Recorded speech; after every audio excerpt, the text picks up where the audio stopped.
All right, welcome back and thank you for staying with us as we continue our focus on education. The spotlight now turns to the recently released 2025 NECO Senior School Certificate Examination results. Now, NECO announced that 72% of candidates passed in English and mathematics, covering a total of 16 subjects. Of the 95,160 students who sat for the exams, 51,823 were males, 45,156 were females. While these results offer some good news, they also raise fresh concerns. Registrar Ibrahim Ushishi disclosed that 9,016 candidates were sanctioned for malpractice, an increase of nearly 3,000 compared to 2024. In addition, 5 exam supervisors were blacklisted and 4 centers in Niger, Yobe and Kano are being considered for derecognition for mass cheating. With these figures, questions remain: are students being adequately prepared? How effective are measures to curb malpractice? And what do these results mean for the future of education in Nigeria? And now to help us navigate these issues, we are joined virtually from the satellite town of Karshi in the Federal Capital Territory by education consultant Mr. Olasunkanmi Opeifa, who will provide insight into the performance trends, the implications of malpractice, and the broader lessons for schools and students. Thank you for joining us this morning, Mr. Opeifa. Good morning. Good morning, and thank you for having me. Absolutely. Now, we've seen the results and we've seen concerns from the NECO registrar as of the number of candidates that have been sanctioned for malpractice, as well as centers that need to be blacklisted, as well as supervisors. Now, we have seen a wave of malpractice in Nigeria, whereby it is at this point not seen as any vice. Where do you think this problem stems from? Thank you. This is just a big pity in a nation like this.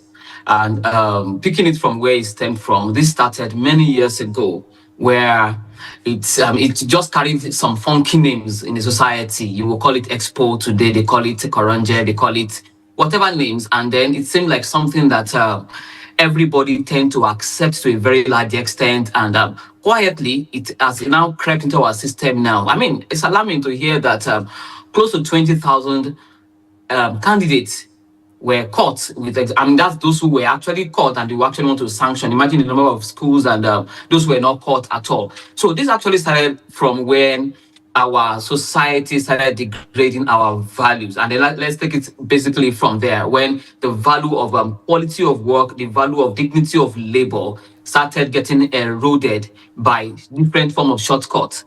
And unfortunately now, it has really crept into our education system, and we are struggling totally with it. You know, years back, when we used to campaign largely against it, and then you will still have some sane institutions, sane parents, sane educators, sane schools, and even officials standing against malpractice and fighting the battle. Unfortunately, by the time you check our schools now, both private and public, officials of the government, everybody seems to be guilty in one way or the other. So gradually we started accepting it, and then it's becoming like a culture, like a system. And then another place where we can actually look at it now is where we put too much emphasis on results, where we not result or certificate in such a way that we believe that, okay, just go to school and get us this, and then we believe that you are out of school. We don't even care to know whether this person has the wherewithal or has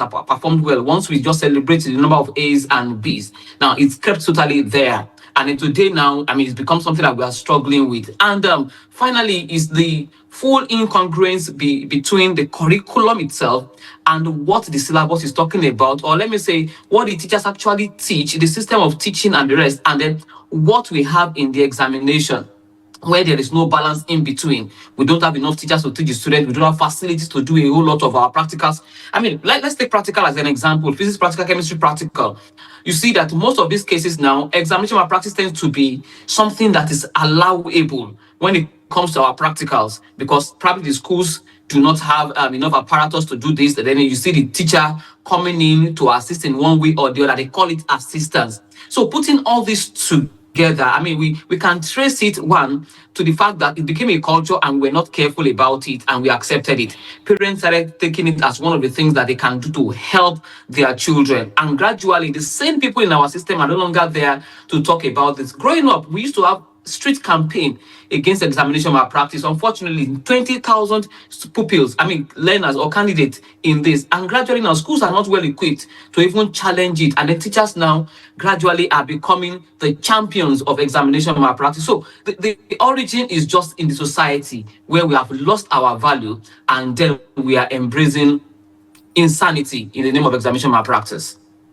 All right, now we've seen the results now. According to the National Examination Council, that roughly 71.63% of candidates scored 5 credits and above, including English and mathematics now in the external examination, with strong performance, especially in mathematics and English. Now, how should we interpret these figures in the context of Nigeria's education quality? Are these improvements meaningful or superficial with the cases that we're seeing, especially when it comes to examination malpractice? At some point, you would wonder how you would even get a student or see a student be in possession of examination papers. So does this really translate to the success that has been seen of that 71.63%?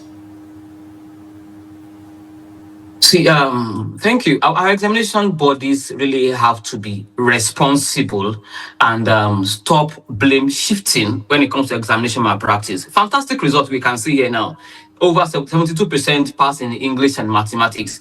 However, does this statistic now, or data here now, does it translate into what we have in our system and the quality of the students that we have? Lecturers, professors in the universities cry out every day that the crop of students they now have are students that cannot even do basic things. Basic sentence construction, basic mathematical calculation. And by the time you check their result, something of this nature, 72% should be something we should be jubilating over in the country. But by the time you get a student down and sit them down, you realize that a chunk of this, let me say more than 50% of this, must have gotten this through malpractice. If 19,000 candidates could be caught, you can imagine how many people escaped this. So there's this big doubt now we are now having when it comes to results. Where when the result is released, you hear people asking you, where did you write the exam? And then you hear that, is it where is it called now? Is it Miracle Center or Special Center, depending on what they want to call it. So that challenge is always there. So we can't personally, I can't really say, okay, I can trust this result 100% based on the recent happening. However, our examination bodies also have to be really responsible. Nobody can shy away from the fact that candidate now gets to see questions online shortly before the exams. Days at times, even hours before the examination. So how do we now say this is an authentic result? It's all over there. Check on Facebook, check any website, you see them. Whatever name class pass now, and the rest like that, you see them having this. So to a very large extent, well, we can say some candidates actually must have done their bit, they have done their own work, and they merit the performance. However, how do we really cut in between those who have cheated to get to this particular performance or not? And we see the results in our higher institution and in our schools there. All right, Mr. Olasunkanmi, I want us to look at pressure on students because, they are the ones in front of all of this. How much do university admission, cutoffs, marks, parents' pressure, the society pressure, expectations, and also the scarcity of spaces in higher institutions push students towards unethical behavior during exams? Yeah, this is a very big factor that is also leading to examination malpractice. It has become the survival of the fittest. I don't know what brought this thought to my mind early this morning. I just woke up and I remember one of my students, the head boy in my school one time, of 2016. He did fantastically well in his UTME and he scored around, I think, 299 or something. It's one very fantastic that could ordinarily during our own time could secure him admission to study medicine. Unfortunately, he couldn't get anything. Such a child now, the competition has become so thick that even with your high score, you may not even have any space in the university. Now, we have limited university. From what I heard, sometimes I think our institution generally can only take about 200,000 student or candidates.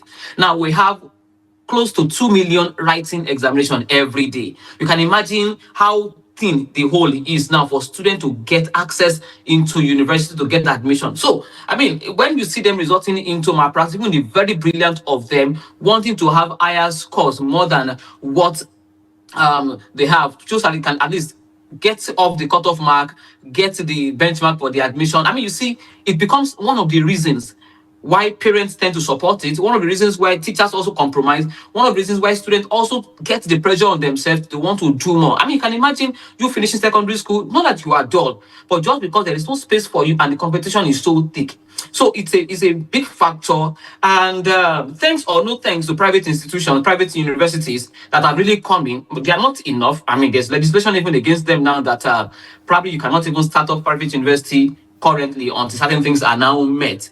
So a lot of factors is leading to this, and the solution is just that we just need to create enough rooms for our students, our candidates that are writing exams to go in. And beyond that is how relevant is even the education they are receiving. Probably that will be a discussion for another day. But the truth is that the limited number of universities we have has birthed strict criteria to gain admission, and that has also equally led to students or candidates going an extra mile in a negative way, embracing insanity in the examination hall.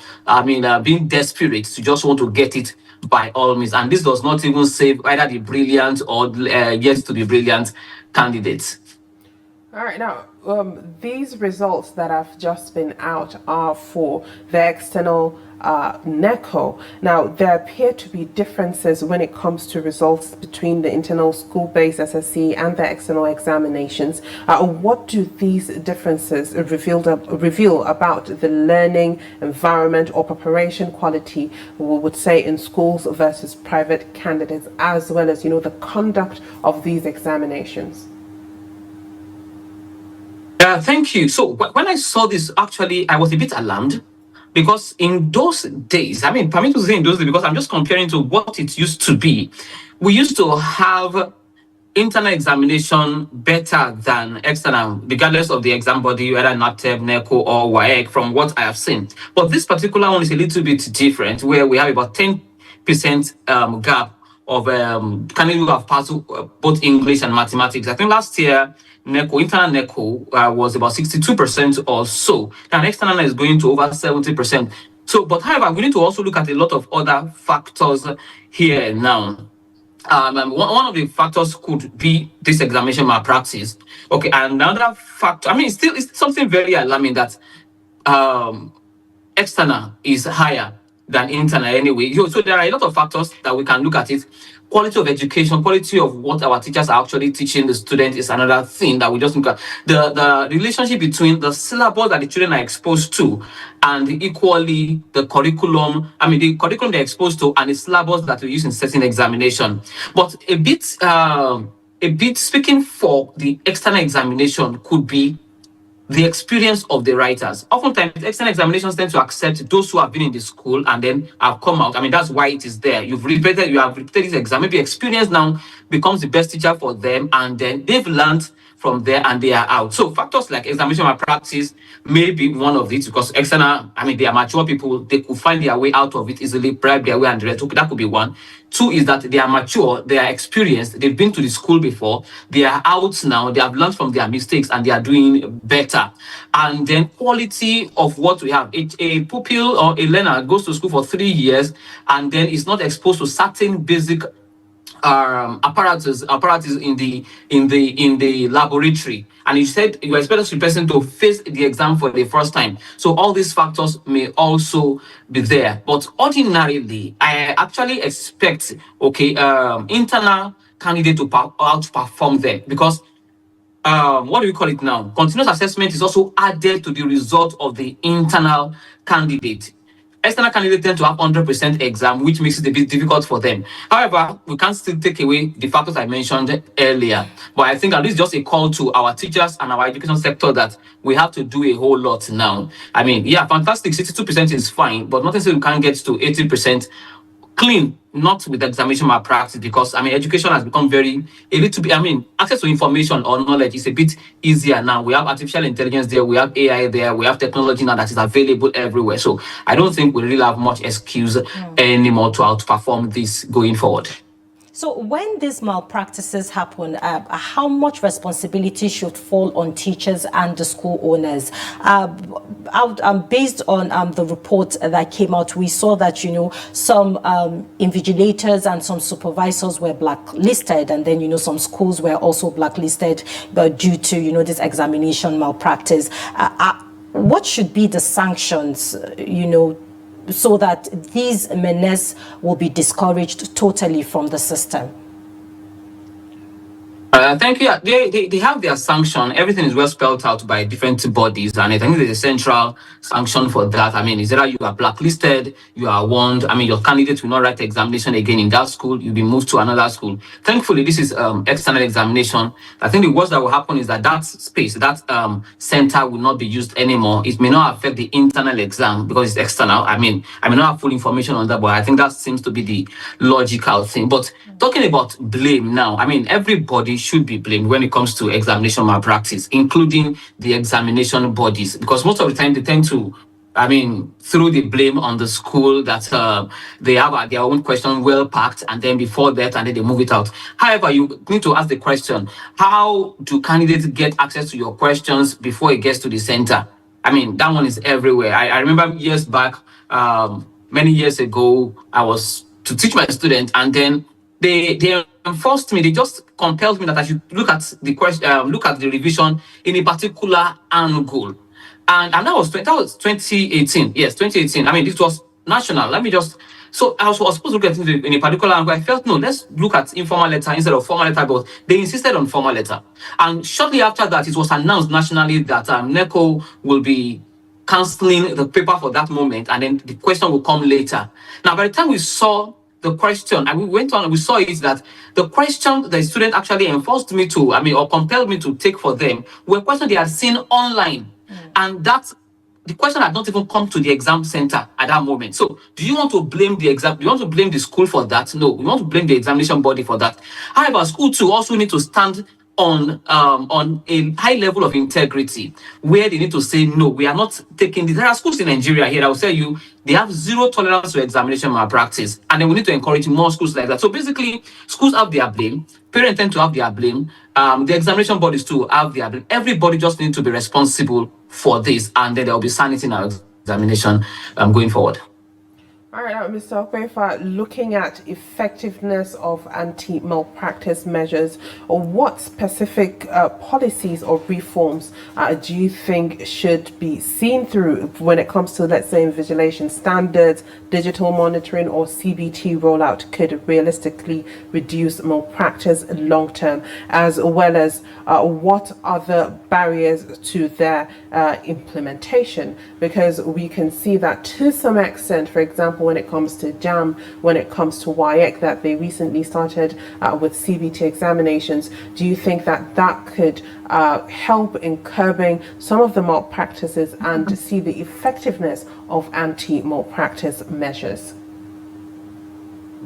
Thank you. Yeah, so many measures can be put in place. I mean, CBT is one of the things that was proposed.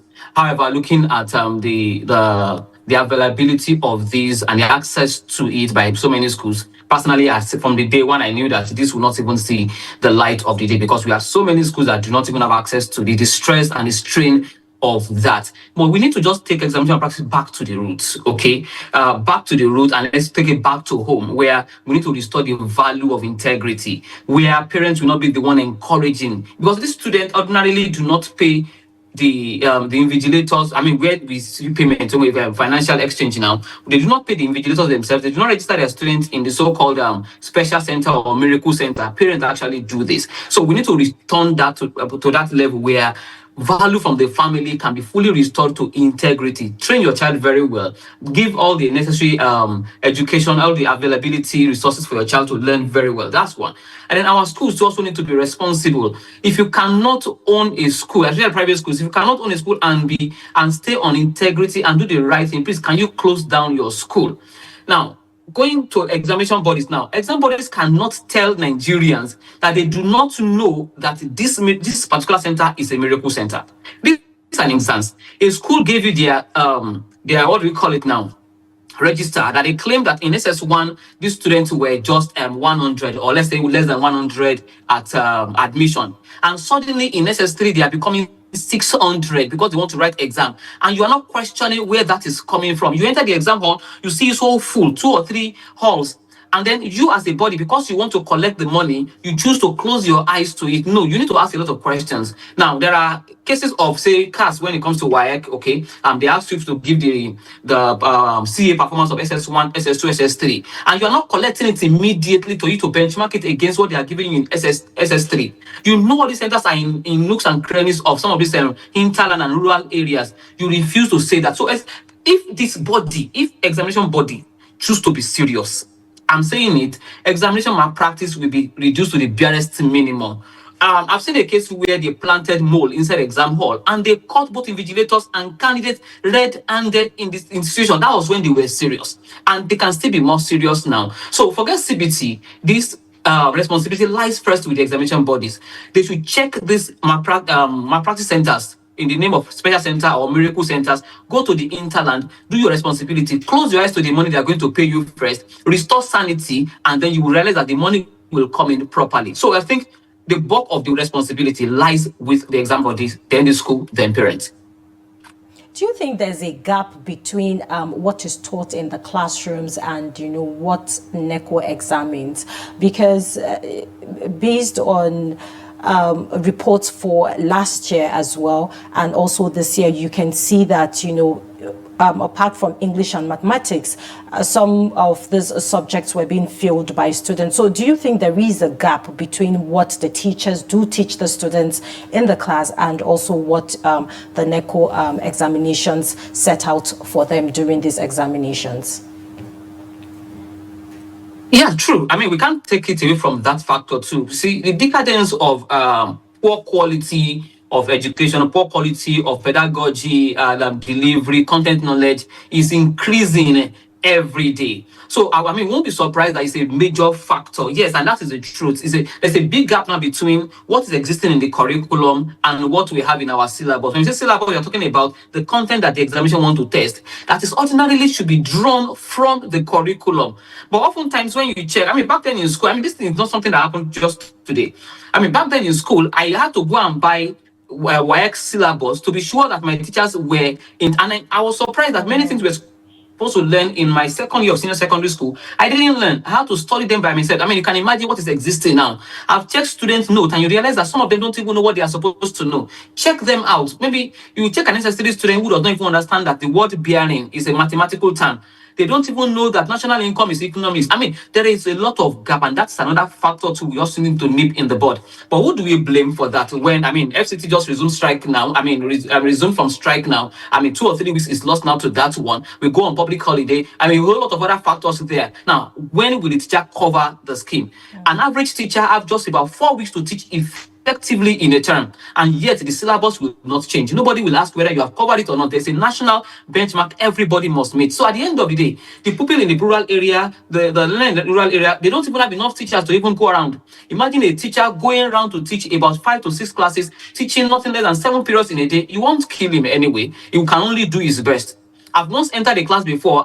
By the time I entered the 4th period, I could not talk. I mean, trust me, whatever I wanted, if I missed that thing that day and they met it in the examination, well, you want to blame the teacher, you want to blame the system. So the gap is there, and the solution could just be, 1, let the two bodies sit down very well. Those who are designing the curriculum, those who are designing the syllabus. I mean, this is not where you design curriculum and throw it to why to change the name. No. Two of them have to sit down very well. And then we have a national expectation. Where are we going? What are we teaching? And what are we testing? Then we equip the teachers very well. Employ more teachers. I mean, one teacher should not be taking 8 periods in a day. I mean, he's not God, he's not omnipotent. So all these factors are there, and we cannot take it away from the fact that yes, there's a big gap between the content delivery and then at the same time what is being tested or the assessment at the external examination. All right, thank you very much, Mr. Olasunkanmi Opeifa, for shedding so much light on the gaps that we do have when it comes to our examination in Nigeria. Thank you so much. Thank you. Thank you for the honor. Absolutely. All right, that is all we have for this segment. We'll be going on a quick break. When we come back, we'll be looking at the front pages of our national dailies and see what made it there. So make sure you stay tuned. We'll be right back.